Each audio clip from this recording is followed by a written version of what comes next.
ভারতীয় সিনেমায় প্রথম ১০০ কোটি আয় করা নায়িকা কে জানেন? তিনি দক্ষিণ ভারত এবং বলিউডের মিষ্টি মেয়ে আসিন। আমির খানের সঙ্গে গজনী ছবি দিয়েই ইতিহাস গড়েছিলেন তিনি। এরপর বেশ ভালোভাবেই বলিউডে নিজের মাটি শক্ত করেন এ অভিনেত্রী।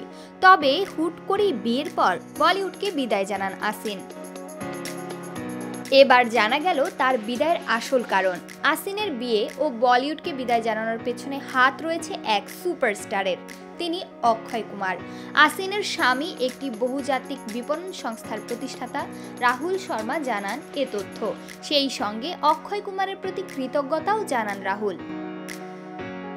২০১২ সালে মুক্তিপ্রাপ্ত খিলাড়ি ৭৮৬ সিনেমায় অক্ষয়ের সঙ্গে প্রথম কাজ করেন আসিন। শুটিংয়ের ফাঁকে আসিন অভিনেতাকে জানিয়েছিলেন যে তিনি বিয়ে করতে চান। সেই কথা ভোলেননি অক্ষয়। সেই বছরই মুক্তি পায় হাউসফুল ২। সেই সিনেমার প্রচারে উপস্থিত ছিলেন অক্ষয় এবং আসিন। ঠিক তখনই রাহুল শর্মা নামের এক ব্যক্তির সঙ্গে আসিনের আলাপ করিয়ে দেন অক্ষয়। তারপর তাদের মধ্যে বন্ধুত্ব হয়, আর সেই বন্ধুত্ব থেকেই প্রেম হয় দুজনের।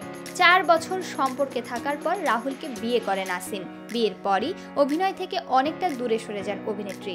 তারপর সেভাবে তাকে আর বড় পর্দায় দেখা যায়নি। এক সাক্ষাৎকারে রাহুল তার সঙ্গে আসিনের প্রেম ও বিয়ের বিষয়ে অক্ষয় কুমারের অবদান তুলে ধরেন। রাহুল বলেন, অক্ষয়ই বলেছিলেন তোমাদের দুজনের মানসিকতা এক। তারকা হওয়া সত্ত্বেও আসিন খুবই সাধারণ মনমানসিকতার একজন মেয়ে।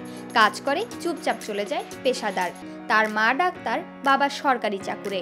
ওর আর তোমার মানসিকতা, ব্যাকগ্রাউন্ড সবই মিলে যায়। অক্ষয়ের প্রতি কৃতজ্ঞতা জানিয়ে রাহুল শর্মা বলেন, আমার জীবনে অক্ষয়ের সবচেয়ে বড় কন্ট্রিবিউশন ওই ম্যাচমেকিং।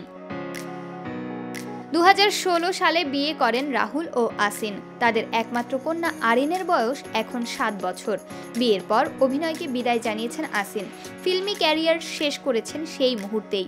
আসিন অভিনীত শেষ ছবি ছিল উমেশ শুক্লার পরিচালনায় অল ইজ ওয়েল। প্রমা কান্তা কোয়েল, বার্তা 24।